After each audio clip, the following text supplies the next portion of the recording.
Well, first of all, hello to all my friends here. There, he knew how to wave. Thank you.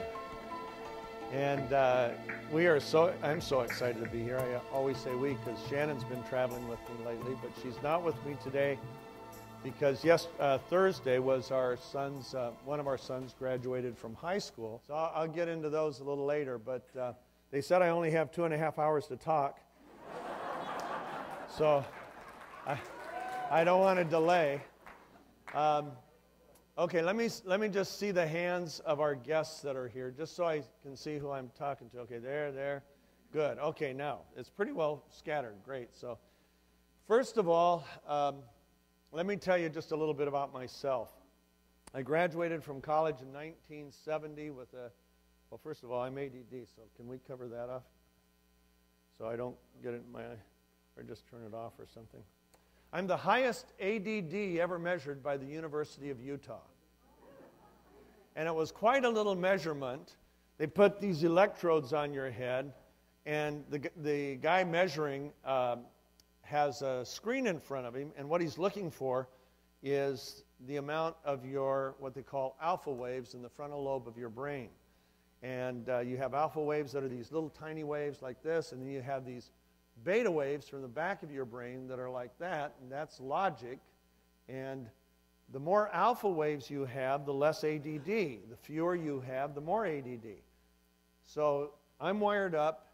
He goes ahead, turns on his monitor, stares at the monitor for a few seconds, and then he turns it off. Turns it on again, turns it off. Turns it on, off. Turns it back on. And he looks to my wife and he says, "I am so sorry." And I said, "Hey, I'm right here." He says, "I'm not sorry for you. She has to live with you." He said, "I have never had anybody that doesn't register to this level of sensitivity in my machine, and there are no alpha waves to be found at this level." He says, "You have them, it's just they're so tiny that the machine can't detect them." And he said, "So you are the highest ADD I ever measured." And why did I tell you that? Because I am ADD and because the projector distracted me. It has absolutely nothing to do with my story. But, so you ought to see what happens when a cell phone rings when I'm speaking. That is always real fun. But anyway, I graduated in 1970 with a degree in marketing. Thought I was going to go out and become an advertising guy and create commercial campaigns and all this stuff. Well, my first employer, well, actually, no employer in Phoenix would hire me for their marketing department because I had no experience. But how are you supposed to get experience if nobody will hire you because you don't have any experience? See, that's the problem that all of our college kids today face. They don't have experience, they get out, nobody wants somebody without experience, and so it's hard to get a job. And so my first job was selling life insurance. How many of you have ever sold life insurance? Let me see your hand. And my job was for a Canadian company. It was for Manulife, 200 Bloor Street. I still remember the address, right? And so I go ahead, and I'm in a management training program. I come here to Toronto, bright-eyed and bushy-tailed. I get my 2 weeks of training here. They send me back to an agency in Phoenix. There I take my life insurance and health insurance tests. I pass them. Now they want me to learn how to sell it so I can effectively work with the sales agents. And so for 6 months, I tried to sell life insurance. And in those 6 months, you know, I've written a book that talks about super achieving. And, but in that 6 months, I set 2 sales records for Manufacturer's Life. They stand to this day. To this day, they still stand. And they may be industry records. In 6 months, I sold 2 policies. Nobody has ever underperformed that. Now, what I liked about life insurance was they told me that once you sell a policy, you will be getting commissions for the rest of your life or the life of the policyholder, whoever dies first. Well, I was 21, so I knew I was going to win that bet, right? And but I found out that was a lie. Because literally within 1 week of being asked to leave the company, both of the policies I sold lapsed. Number one, I couldn't afford to pay the commissions. I couldn't afford the premiums anymore. So I couldn't afford my policy. And my best friend was a seminary student in Chicago. And he said, I told him, I said, I've lost my job with the life insurance company. He says, oh, good. No, I don't mean good, but Steve, does this mean I don't have to pay those premiums anymore? And I said, Lynn, I count on those premiums are really what I'm living on, the commission from that. And he said, well, how much is the commission? And I said, $25 a month.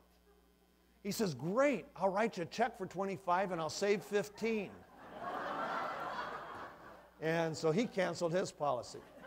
And I told him, no, you don't have to. He said, Steve, come on, I'm 21, I'm not going to die for a while. And he's still alive today, and we're both 64, so he was right. Anyway, so I didn't do too well at that. My next job was a little business I started with somebody else, and that very quickly failed. And my third job was my first marketing job. And I was hired by this big, giant company in Philadelphia. And my boss, I was an assistant product manager, but my ultimate boss was the vice president of marketing, and he was a marketing guru. He had been hired away from Scott Paper, and everybody in Philadelphia knew who this guy was and respected his marketing genius, supposedly. And he hires me on probation. Has anybody here ever been hired on probation? That means they hire you at a subhuman wage for 6 to 9 months, and then they decide if they want to keep you. If they keep you, then they'll give you a raise to a normal human wage, and if they don't, then they let you go. So he hired me on probation. And 9 months into it, I get called into his office, and this is it, right? This is it. Finally, I'm going to be off probation. And he says, sit down, which is the nicest thing he said that day. And then he said, Steve, you are the single greatest disappointment in my entire career. You will never succeed in marketing. 4 years at Arizona State to get a business degree in marketing, and now a marketing guru says, I'm living in the wrong world. I better find a new career because I'm never going to succeed in marketing.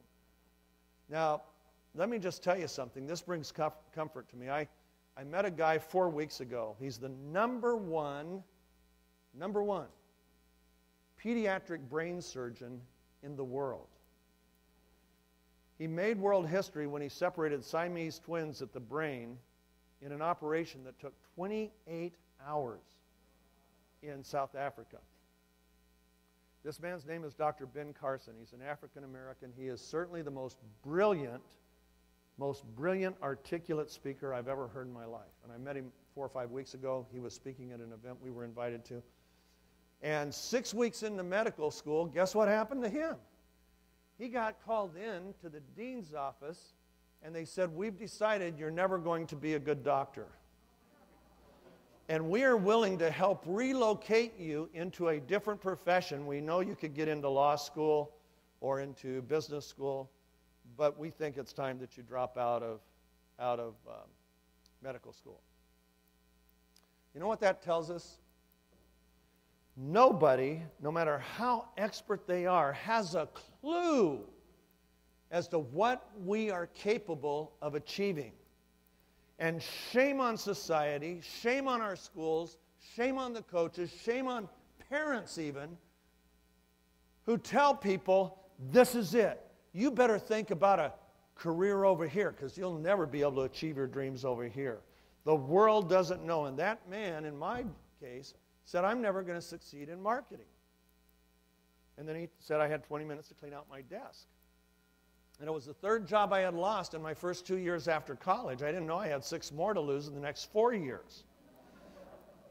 My 9th job, tremendous advancement. I was hired by a marketing department of a catalog company and as an assistant product manager. Only this time I didn't even get my own desk. I shared a desk with another guy. So I was not going up.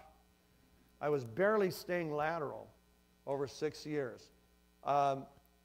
If you saw my resume and you were in the HR department of any company, you would not hire me. In fact, I was hired on probation on job number 8 by a bank. And it was really insulting. The salary range for the job they hired me for, which was in the marketing department, had a salary range of $13,000 to $16,000 a year.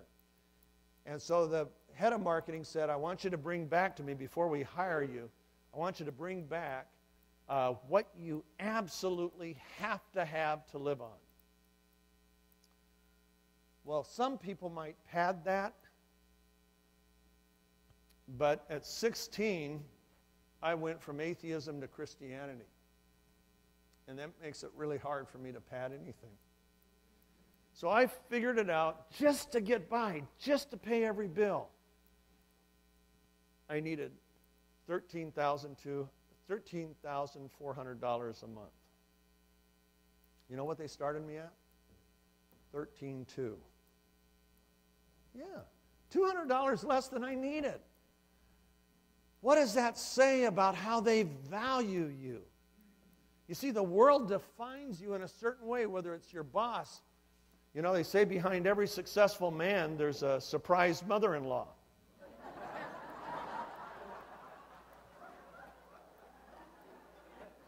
You wouldn't want to know what my first mother-in-law said I was capable of. Holy mackerel. She didn't even come to the wedding. She was so upset that her daughter was marrying this loser. Okay? And no, I mean, it was really bad. But anyway, you would look at me and you would think, this guy can't succeed. And I agreed. I could not succeed. And I really tried. After my, after I'd lost my 5th job, my best friend was visiting me from Chicago in Phoenix. And I said, Gary, I don't understand what I'm doing wrong. I know I'm not lazy. I'm usually the first in and last out of any company I work for. I work hard. I'm not stupid. My mom had an IQ 5 points lower than Einstein's and was a mathematical genius, and I got a tiny corner of her page, just a corner. But so I know I wasn't stupid, and I understood marketing. I understood consumer behavior. I understood what makes a consumer tick, but I couldn't succeed. What do I do? And Gary, that night, said something that I think all of us should say when somebody asks us a heartfelt question. He said, let me pray about it. Isn't that interesting? He didn't just start reeling off things I could do or ideas. He said, let me pray about it. And the next morning he comes into the kitchen. He says, Steve, how would you like to be wiser than all of your bosses? And I was 26 years old, and I said, yeah, right. Literally, I mean, that came out. He said, no, there's something you could do. If you do it for 2 years, in 2 years you'll be wiser than all your bosses. And in 5 years, you'll probably be a millionaire. Now, that's a joke to a guy who has 0 money in the bank account, has lost 5 jobs in a row, is in debt, and the only reason there was breakfast that day was 2 single women from a Bible study I taught had anonymously left groceries on our doorstep. I didn't find out for 30 years who those 2 ladies were. That's why we had breakfast that day. And he says, I'm going to be a millionaire in 5 years. But he had my curiosity. I said, okay, Gary, what do I do? He said, there's 31 chapters in the book of Proverbs in the Bible. There's 31 days of the month. Every day, read the chapter of the day and write down the wisdom and insights you see and begin to apply those to your work immediately. He said, do that for 2 years. It'll take you through Proverbs 24 times. I promise you it'll change everything. Now, I got to tell you, I didn't believe him. I mean, is that just the dumbest thing you ever heard? Study Proverbs and you'll be wiser than all your bosses in 2 years and a millionaire in 5 when you don't have nickels to rub together. But Gary was older than me. He had gray hair. I know that Proverbs does say that there's wisdom in a gray head of hair. Do we have any gray hair here? Yeah, here's one right here. There. White hair, man, you're really up there. And he was a lot older than me. I was 26 and he was 34. And so it seemed ancient at the time. Now 34 doesn't seem so old. But anyway, I did it. And I went through job number 6, 7, and 8 in pretty short order. And then came job number 9. And on job number 9, which was a year and a half later, I knew all of Proverbs. Man, I knew Proverbs so well. And I began to apply them on projects. And I had one tiny little project in particular that I applied these strategies to. And I was assistant product manager, the lowest rung on the totem pole in a marketing department. But they gave me one tiny little project. Using the wisdom from Proverbs, I turned that project in from nothing to a project that doubled the company's sales from 30 million to 60 million in a single year. And yeah, I don't get the credit. All I did was what Proverbs told me to do. Well, 3 months into this market test, we see what's happening. And the guy who's buying all the TV time, because it was a TV project, lived in Philadelphia. I was in Phoenix. And he said, Steve, if you could ever find a product that you and I could market on TV, we could start our own marketing company. So I started telling all my friends, I'm looking for a product. Miraculously, 2 weeks later, Pat Boone, most of you young people may not know who he was, but in the day of Elvis, Pat and Elvis were the two number one and number 2 recording artists in the world. And Pat calls me and he said, I found a product. And he sent it to me, we tested it, we loved it. I went into the catalog company, the CEO's office, and I'm telling you this story for a reason. It relates to every person here. And I'll get to the reason in a second. But I go into Mike Siegel's office, and I hand him a 3-page resignation letter. And he reads the first 2 paragraphs, and he looks up to me and says, what is this? I said, I'm resigning. He says, what do you mean you're resigning? You just hit the home run of home runs, and you're quitting on us? He says, what are you going to do? I said, Mike, I have a chance to start my own business with a partner. And he said, what kind of business? And I said, well, a marketing business. And he said, well, how much money do you have? I said, well, I don't have any. I'm broke. But my partner has listen to this, $5,000. And he said, you're quitting us for a startup and you only have $5,000? I said, yeah.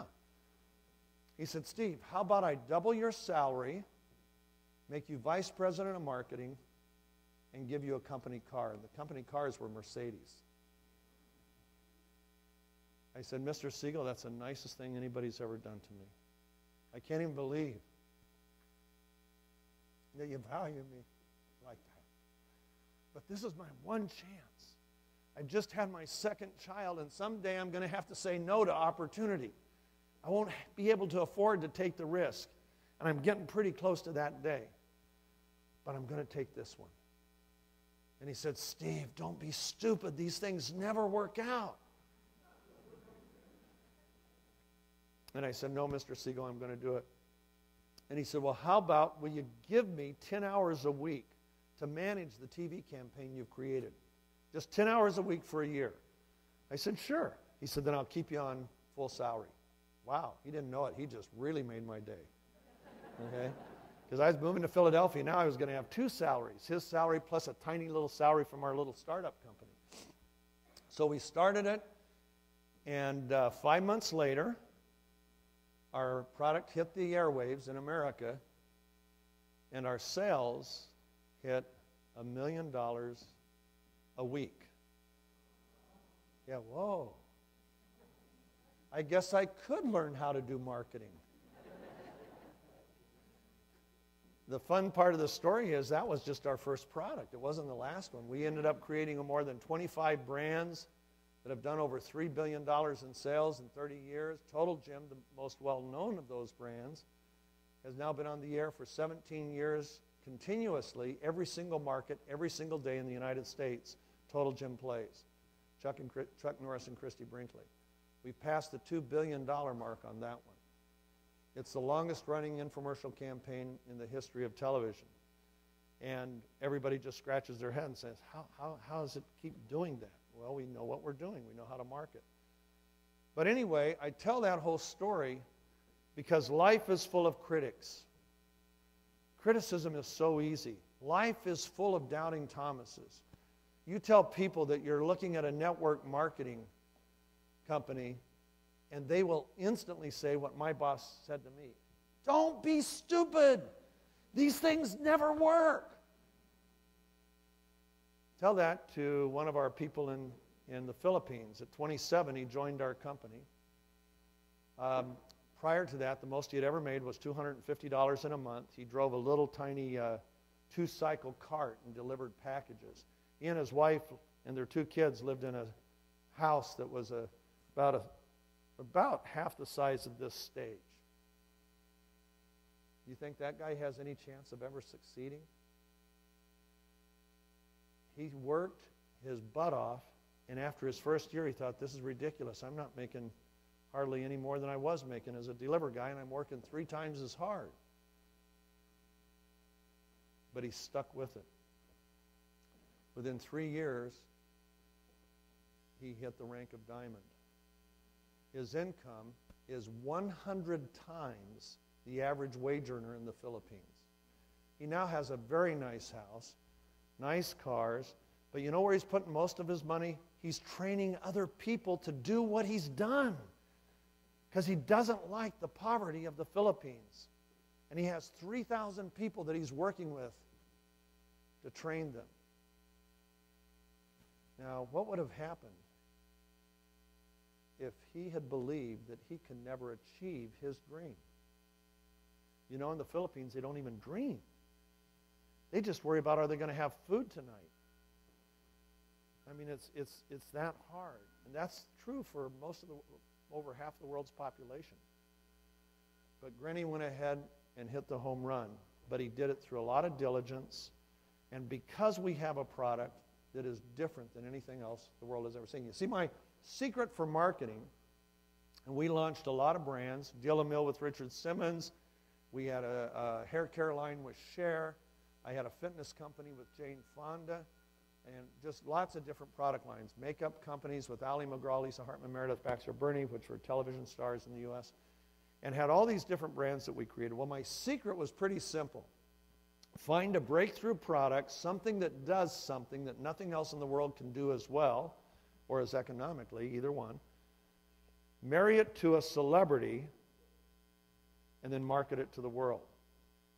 And it not only paid my rent, it made the 5 of us own American Telecast. It made us, our children, and some of my other partners who didn't blow their money on bad investments, made all their grandchildren multimillionaires.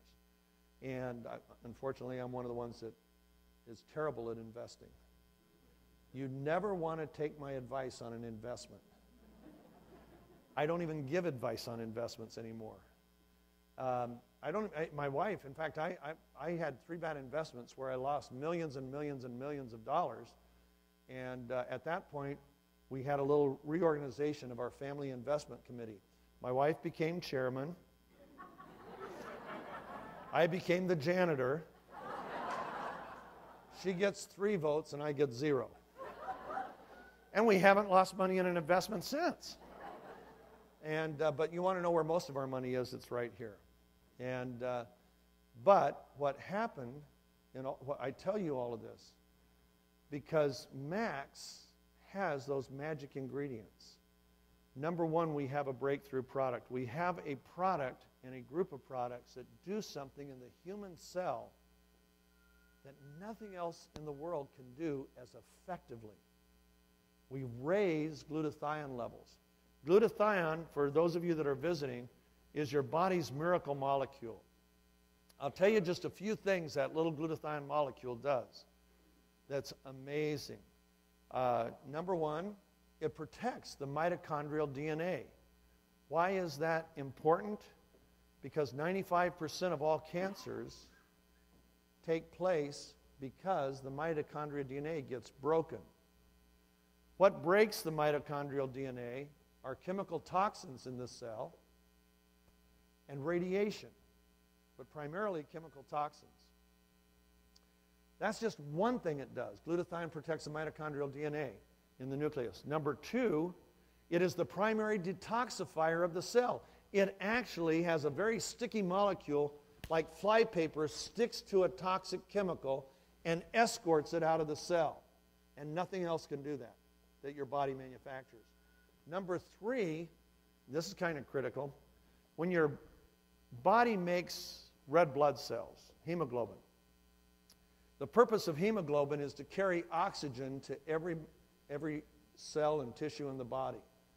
Problem is, hemoglobin, when it's manufactured, cannot bind with an oxygen molecule.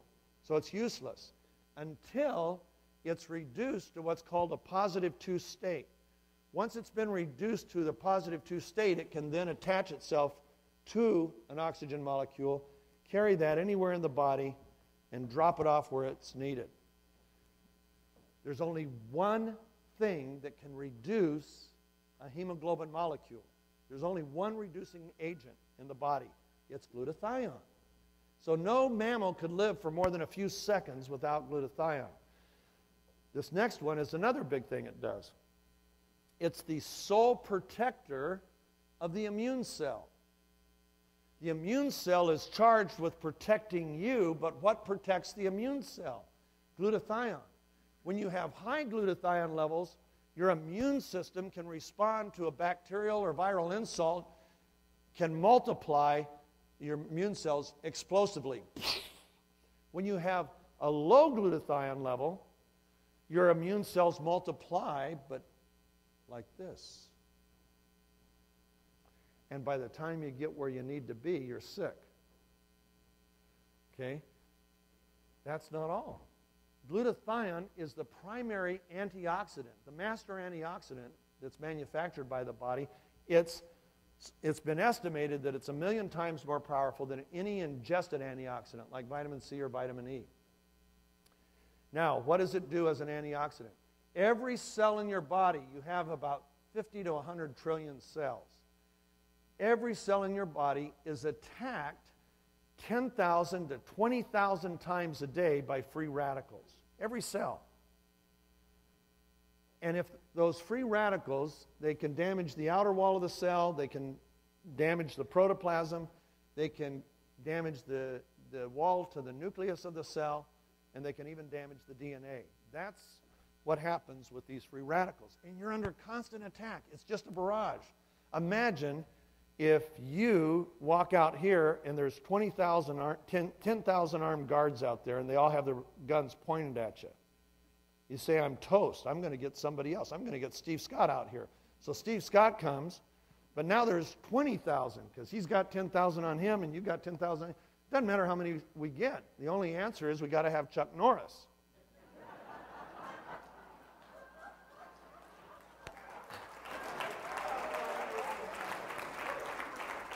Glutathione is the Chuck Norris of the human cell. It kicks out the bad guys and it protects the good guys. When you take that big glass of orange juice and you think, man, I'm doing something healthy here, I'm getting a lot of vitamin C in that. Do you know that vitamin C is useless until it gets into the cell and is synthesized into a form that the cell can use it? It has to be synthesized. The sole synthesizing agent of ingested antioxidants is glutathione. Yeah. You think it's an important molecule? It's a miracle. Do you know to make one molecule of glutathione, it's an electrochemical process that must be performed in sequence, 100 sequential steps to make one molecule. And do you know, at the moment of the birth of the cell of a mammal, that glutathione has to be present in its full construction. It doesn't have time to build because the cell can't survive without it. That's really hard for someone that believes in evolution. In fact, it's mathematically impossible. That's just one proof. I get off on tangents because I'm ADD. I got an excuse. So, we have this miracle molecule. The problem is, for you visitors, it declines as we age. Now, there's two problems with glutathione. Number one, it's your cell's first line of defense. So anytime there's any problem attacking the cell, a toxic insult, heavy metals, free radicals, the first place, oxidative stress, the first place the cell turns to is glutathione. And either it can make enough or it can't. And if it can't, the cell is damaged. And the onslaught against the human cell is never ending. Never ending. Even exercise creates free radicals. Eating creates free radicals. Drinking water creates free radicals. We have to have a number of free radicals to survive. We need oxygen, but we get a lot more than we need to survive. And that's where the damage comes in. Now, here's the bad news. Well, let me finish the first part of the bad news. So, I exercise. I go ahead and I do my aerobic exercise for 10 minutes. Do you know in that first 10 minutes, 40% of the available glutathione in all of the major muscle groups is used up? Uh-oh. Now all those muscle cells are under attack. You know what happens? They can't process the oxygen efficiently. So they begin to burn sugar without oxygen. That creates anaerobic glycolysis, which creates lactic acid, which then attacks the muscle tissue, which is why you wake up sore. And you have to replenish those cells. And usually there's a 24 to 32 hour recovery after heavy exercise. Okay? But it all is related to glutathione. When you have any kind of disorder, a breathing disorder, asthma, or anything like that, whatever area of your body is struggling, that area depletes its reservoir production of glutathione faster than it can manufacture it. Second problem is it declines as we age, 10% per decade. So I'm 64 years old. My glutathione level, if you figure out the math, should be half of what it was at the age of 20. Now guess what doesn't decline as we age? Toxicity, free radicals, we still eat, we still drink, we still breathe, oxidative stress, we still lack sleep, we still exercise, we still are confronted by our environment. Let me just give you one little fact. The Center for Disease Control in Atlanta decided to see there's 80,000 toxic chemicals in our atmosphere and what we eat and breathe and everything.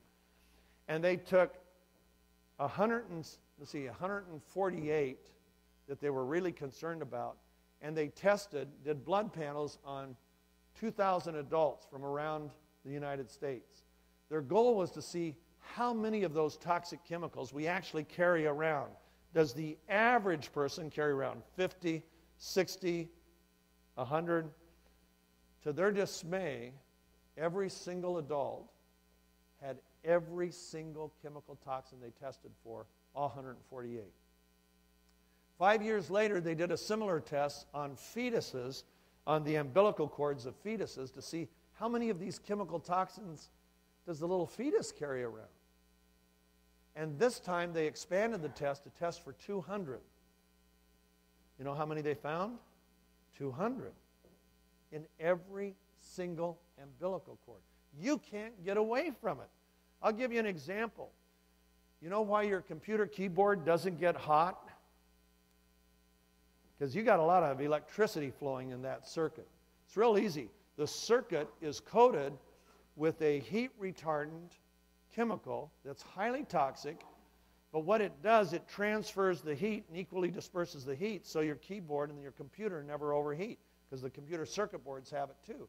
That's the only place it's used. It's only used in keyboards and in computers where that one chemical is used. That was one of the chemicals they tested the umbilical cords for. Every single fetus has that chemical. Wow. Do you think our cells need help? You see, we think, well, I'm just going to eat right, sleep well, exercise, and I'm fine. No, you're not. Listen, it's not what you feel that kills you. 62% of all heart attacks in the United States, the very first symptom is the heart attack. That's the first symptom. And do you know that 75% of all heart attacks in the United States are caused by inflammation that creates what's called a soft plaque inside the vascular wall that cannot be seen with an arteriogram or any kind of imaging. It's just building there, and then a little pimple appears inside the wall, And when that pimple ruptures, that soft plaque escapes, causes an instant blood clot, and that's 75% of all heart attacks. And they're killer heart attacks. And those people have 0 to 1 risk factors. They think they're healthy. And you know what they look like? They look like everybody in this room. They're women. You know heart attacks kill 6 times as many women as breast cancer, but you don't hear anybody sounding the alarm. You know why? Too big a problem. And inflammation drives it. You know what glutathione does in the cell? It manages inflammation at a cellular level. It's a miracle molecule. Do we have proof of that? Yeah. There's 42,000 studies on vitamin C. There's 100 that are in PubMed, the government library of medical studies. There's 106,000 studies on glutathione. Glutathione has been fervently studied for the last 4 decades.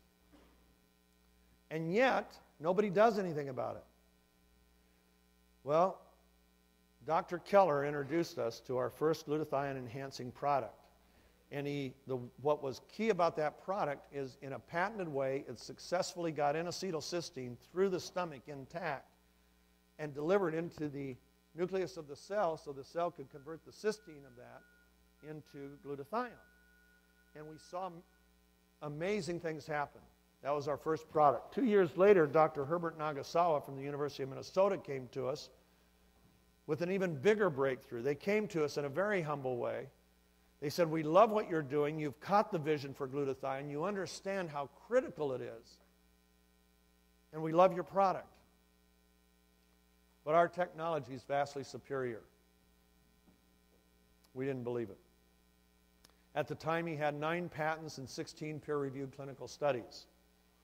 So we sent them to a law firm in New York that specializes in intellectual property, and for them to do their due diligence and tell them what these things were worth. And we gave them a month. We gave them 30 days. They called us back in 30 hours. Why is this guy even talking to you? Our clients include Pfizer and Merck and the big drug companies. They would pay hundreds of millions of dollars for this. Why is he talking to you? So we asked him, "Why are you talking to us? We can't afford to pay you a fraction of what your product's worth." And any drug company would write a check tomorrow. Dr. Nagasawa was 81 years old at the time, and he looked at us and he said, "It's not about the money for me."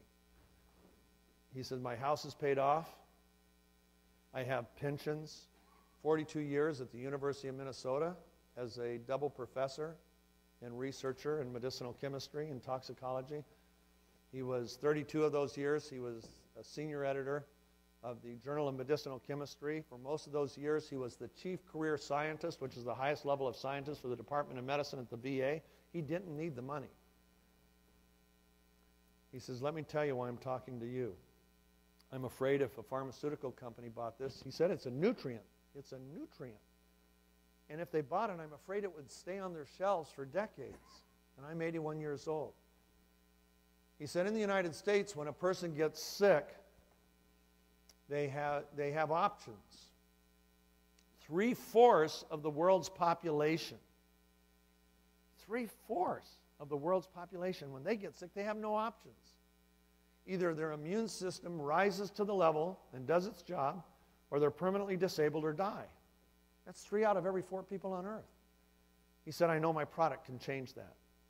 Because when you raise glutathione levels, your immune system can respond so much more rapidly and multiply, reproduce so much faster. And my son says that you have integrity, not me, but meaning the people at our company, and that if you commit to me to get it all over the world, you'll follow through. And that's why I'm here. You caught the vision for glutathione. You're honest. And I can trust that if you say you'll get this to the world, you'll get it to the world." So with that, we acquired all of their patents. Now there's 38 patents or patents pending for a nutrient. Are you kidding me? That's crazy. There are now 20 peer-reviewed studies. There is a recent study that's going to be talked about at our convention, so I won't Won't give you the detail now. I'll just say it's a wound healing study that was done by 2 heart surgeons, one of which was also a PhD in biochemistry from Harvard. And the results were earth-shattering. One of the heart surgeons took my wife to breakfast in New York. I had to fly to Georgia. And he said, Shannon, to call this a breakthrough is a gross understatement. He said, this changes everything we know about wound care.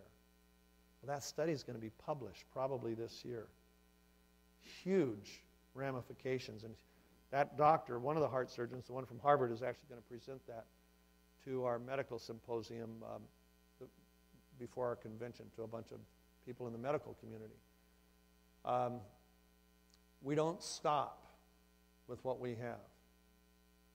Ribosine is 300% more effective at glutathione enhancement than N-acetylcysteine. I'm going to share one clinical study that was real interesting. And it's on our website. All of the ribosine studies you can link to them on our website. They're not clinical studies, that's the wrong statement. They're animal model studies. Clinical studies where you do double-blind placebos with people. These are all animal models. People say, why do you do animal models? With an animal, you can control everything. You can control the air they breathe, what they drink, what they eat, and you can control it with more than one. So they all have the exact same environment. If they're genetically engineered mice, as was the wound healing study, then they're literally like identical twins. So the only variable becomes your product. So you can really measure what it's doing. Well, this is one of my favorite studies. This is the one that was funded by one of many. They were all funded by the federal government. This one was funded by the National Institutes of Health. And when they saw the results, it was mind-boggling. The number one cause of liver failure in the United States is acetaminophen poisoning.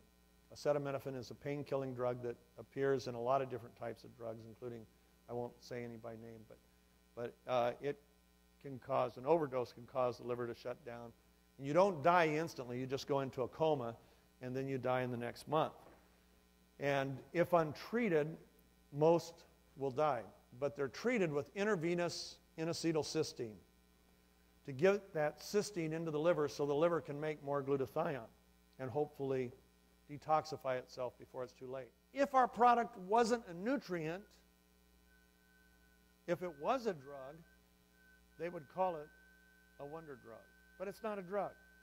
It is 2 nutrients that are natural to the body, D-ribose and L-cysteine. Now look at this. 2 molecules put into a single compound. And here's some of the patented activity. You take it in through your mouth.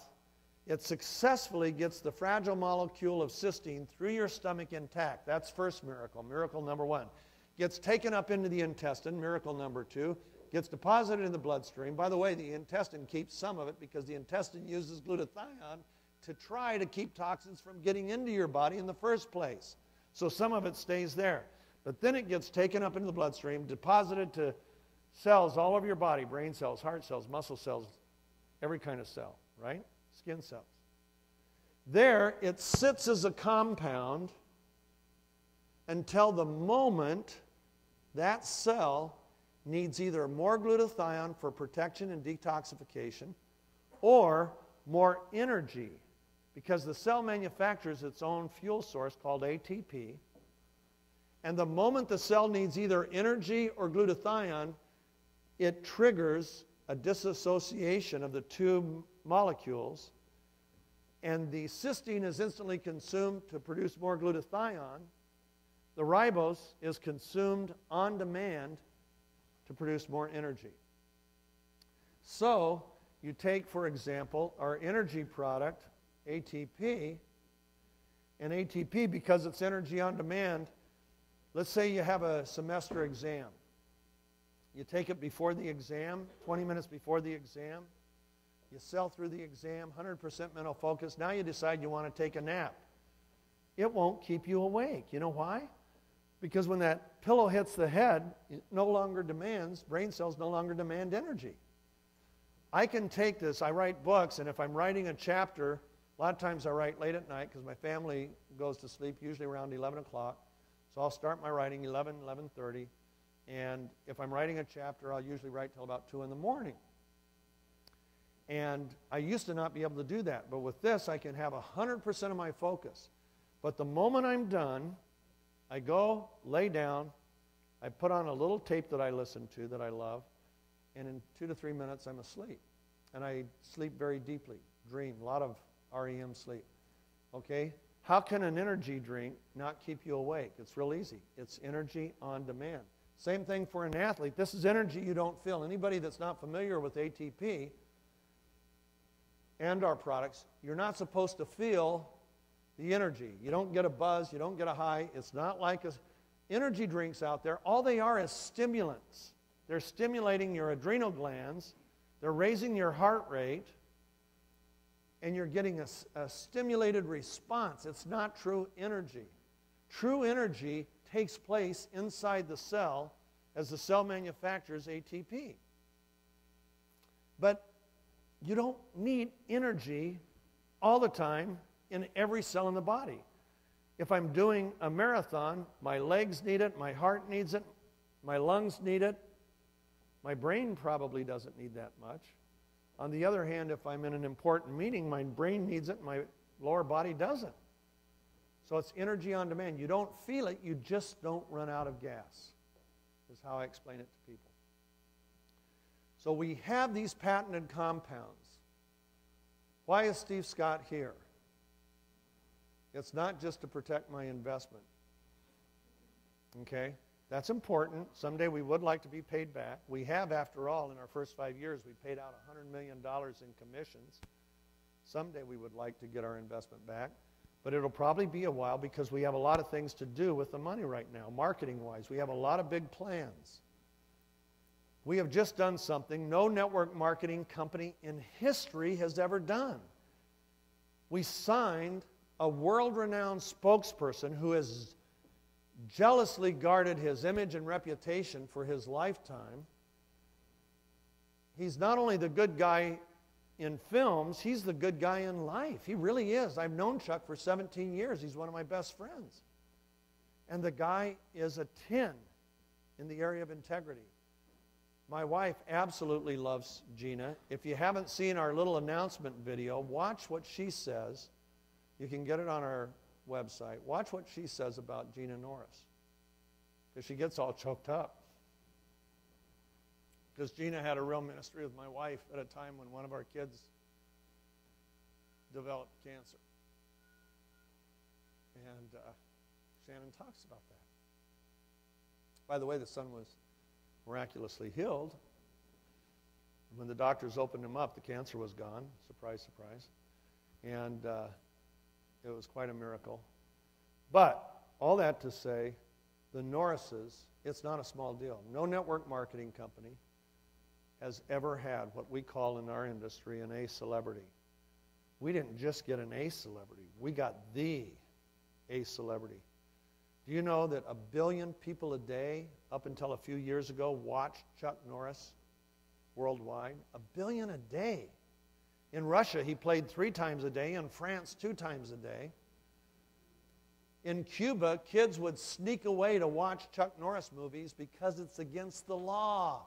And we have a Max associate, a doctor in Florida, who was one of those kids that would sneak away when he would hear that there was a secret Chuck Norris movie being shown. Okay? And he's always stood for the right things. If you haven't read what he and Gina have said about Dr. Nagasawa, our science, and our products, please read it. You cannot buy an endorsement like that. I know what Chuck has paid for endorsements. Millions and millions and millions of dollars. He believes in what we have. And he and Gina want us to take this product, this science, this message to the world. They will be at our convention, and that's one more reason to go, because you're going to want to hear what they have to say. So that's that. Let me tell you one other reason to go to convention. We're going to be launching a new product.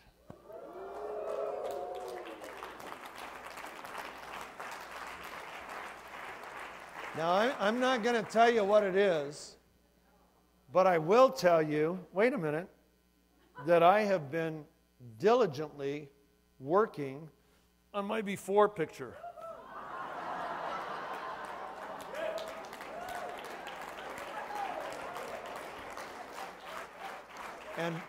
And by convention, I will have an after picture.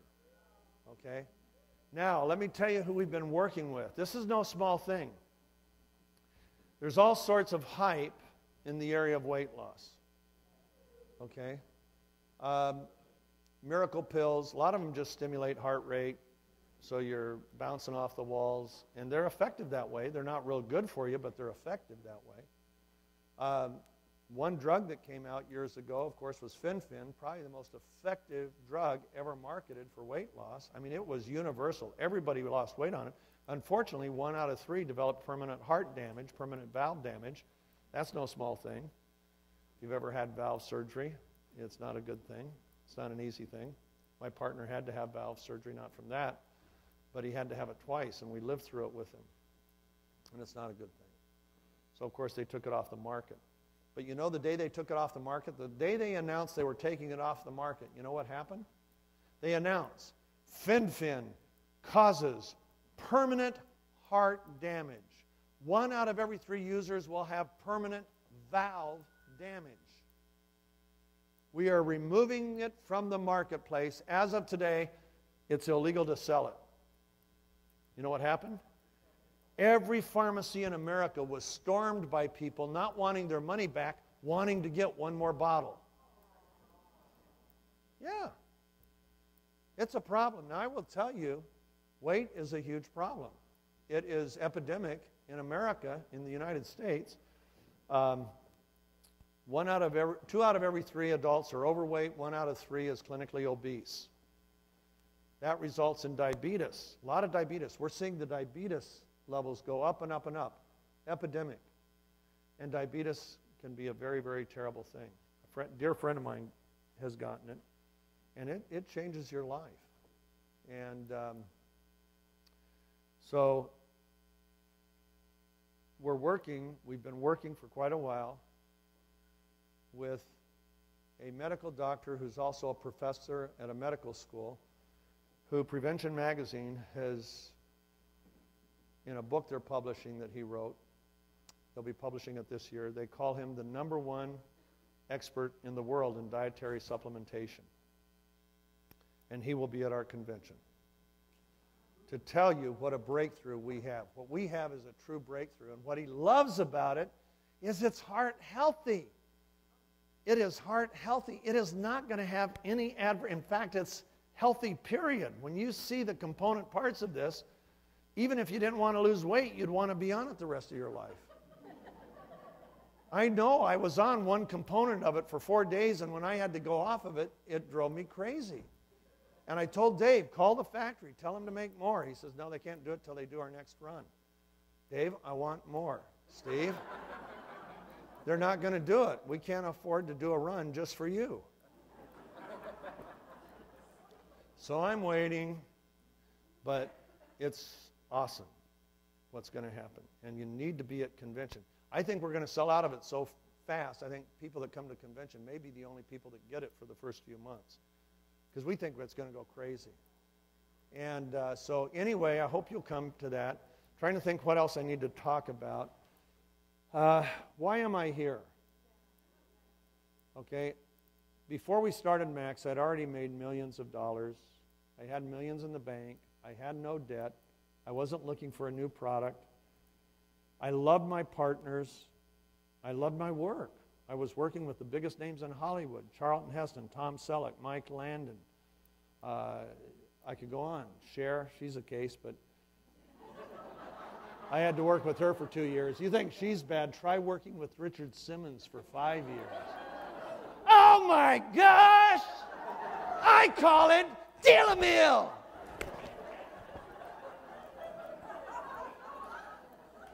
But other than that, it was a lot of fun. Tom Selleck's a wonderful man. Michael Landon was my best friend. And July 1st, 1991 was one of the saddest days of my life. was the day we said goodbye to Mike. And but I had a wonderful life, working with an awful lot of wonderful people. I did not need this. He's got a terminal disease, and our product doesn't cure that disease. Our product doesn't cure anything. Our product's a nutrient. All we do is get it into the cell. Glutathione's the miracle worker, not our product. We just allow the cell to make more of it than anything else in the world can. And but she tells me, she says, I got to tell you how it changed my life. I did my last will and testament. I was so sick, my kids were going to be taken away. And here I am. And I've got my kids. And I feel great. Amazing, huh? That's one. You see, in Max, pin levels are nice. And pin levels represent a lot of hard work and a great deal of accomplishment. And it also represents an increase in income. But you know the real value of that pin? The real value of the pin is there are people whose lives have been changed because of the work of that person who got the pin. You see, success at Max isn't really measured by pins, and it's not measured by dollars and cents.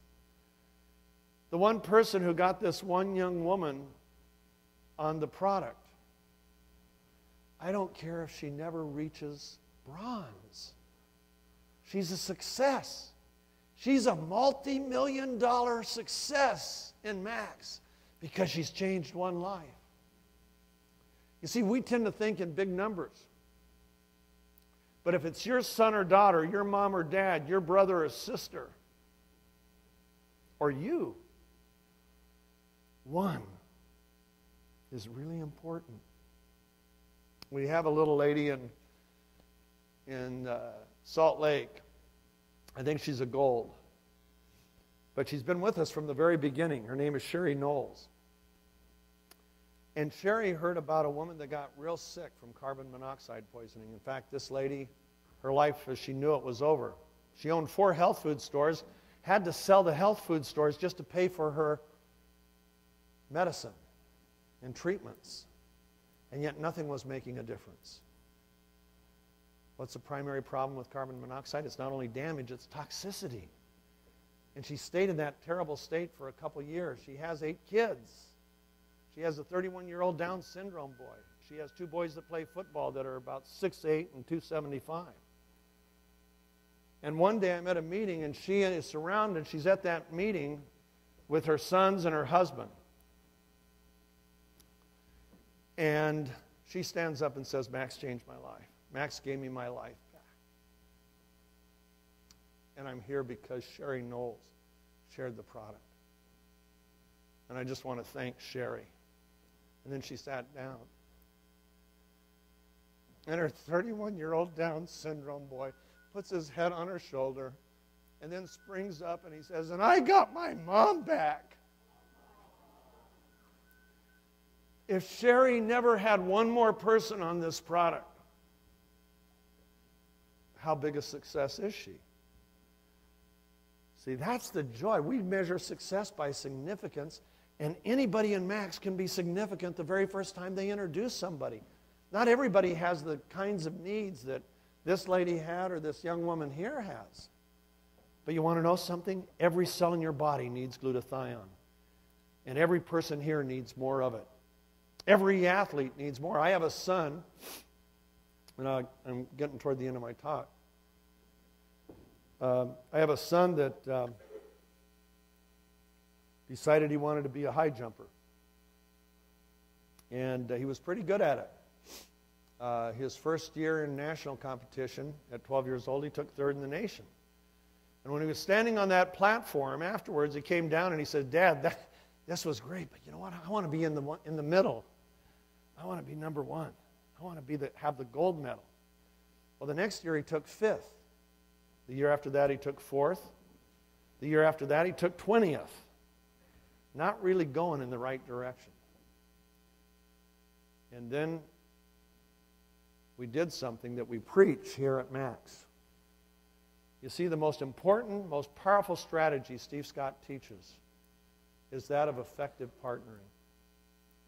Nobody in history has ever achieved anything extraordinary without a partner. No one. And at Max, we teach partnering. Everybody has an upline, everybody has a downline. And it doesn't matter if you're even in the same organization. Chris and Tammy, they partner with each other. Whether they make money or not, they work together. Because that's what we do in Max. We're family. We're partners. But we got a new partner after he took 20th. Took 20th because Dad gave him some advice, changed his approach the day before the competition. My wife went and talked to me. She was so angry. How can you even think of changing his approach the day before the competition? He went in ranked number 11 and he took 20th. So she went and effectively partnered. She found the right coach. The next year, Ryan won the national championship. Jumped higher than he had ever jumped, 6 feet. At that time, he was just 16 years old. He jumped 6'7". He's 6 feet 1. Jumped 6 inches over his head in the pouring rain. A miracle jump. He had never jumped that high in his life. And it was raining so hard that every step was a splash. Then he gets a track scholarship. Freshman year in college was 2012.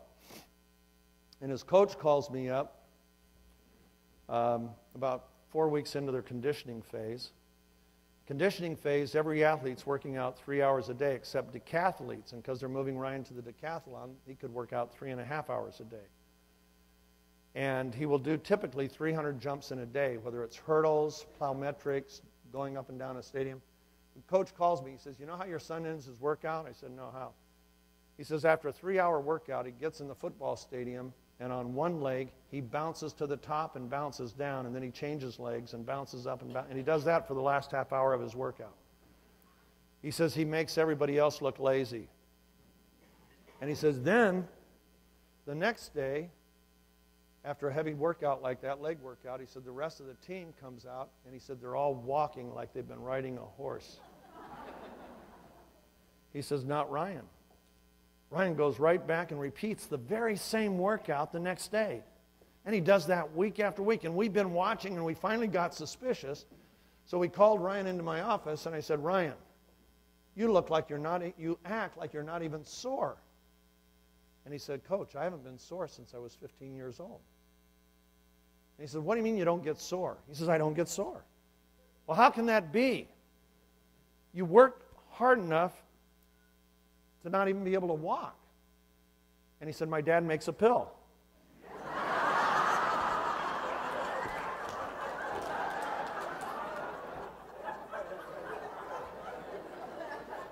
Can you imagine the thoughts of this NCAA Division I track coach?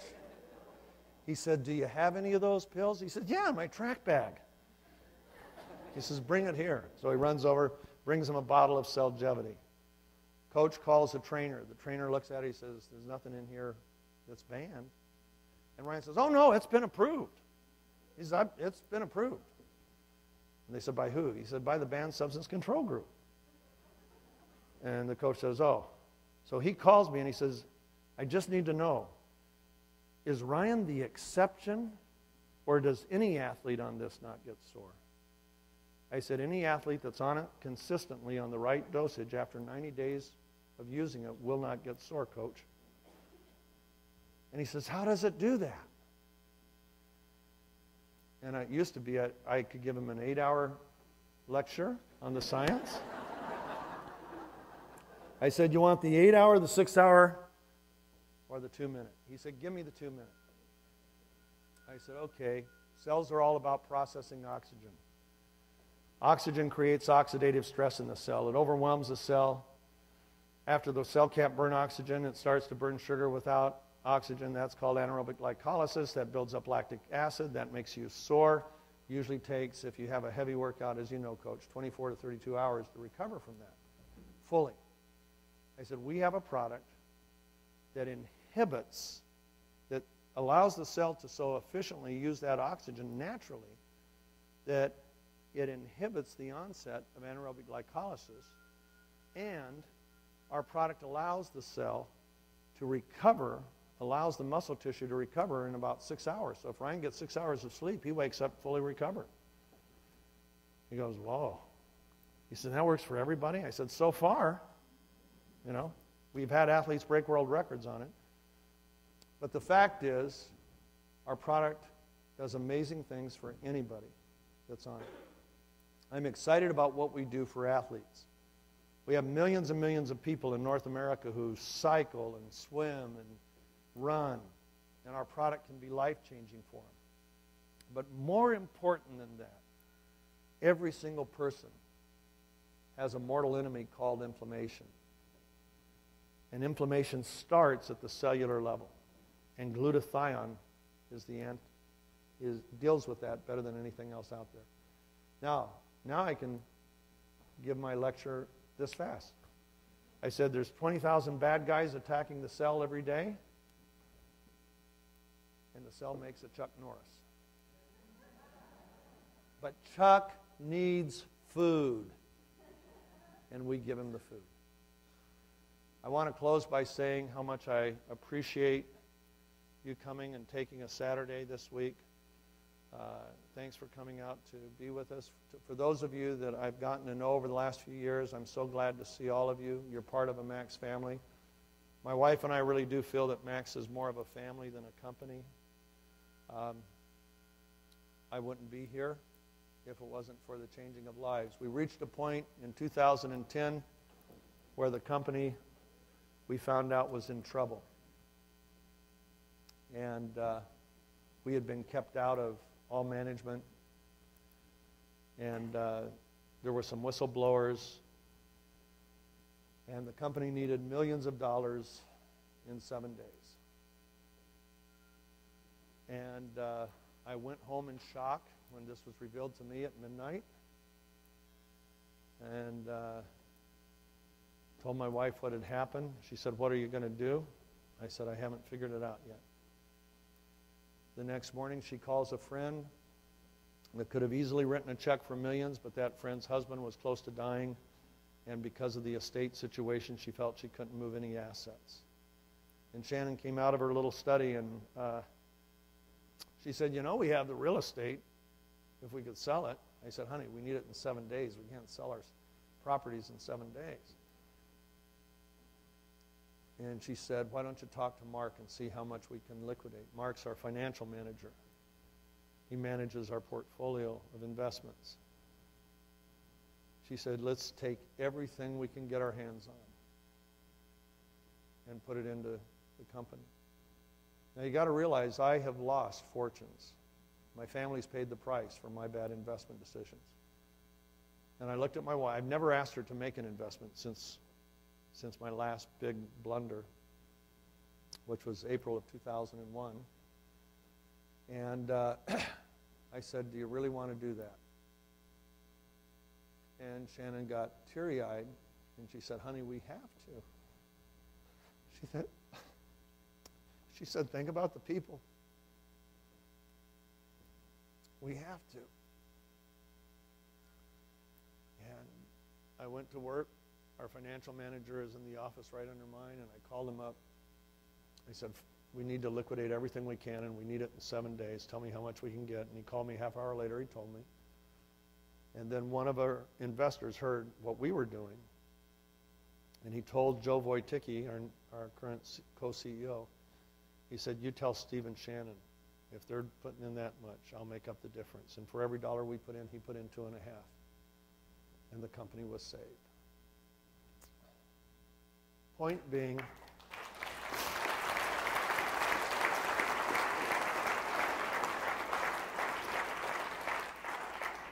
being, the Scott family is committed to our Max family.